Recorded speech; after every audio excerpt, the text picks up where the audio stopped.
As part of We the People, celebrating 250 years, here's This Day in History.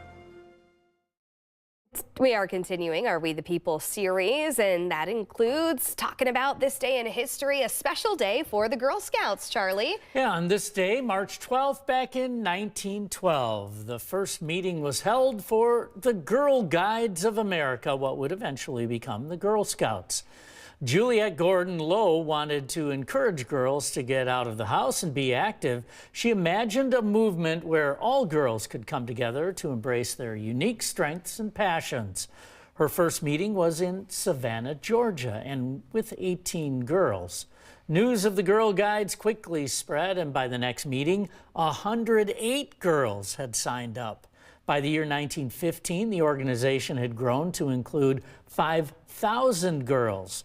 Today in Wisconsin, there are over 30,000 girls involved with Girl Scouts from kindergarten through high school in nearly every county in Wisconsin. Today is considered National Girl Scout Day. That's This Day in History for March 12th. Yeah, I was a Girl Scout. Great I organization. never was. You never were? No. Well, couldn't get in, huh? No. All right. They had standards. They do a lot of good work, the Girl Scouts, so we hope you all enjoy your day if you were one of them.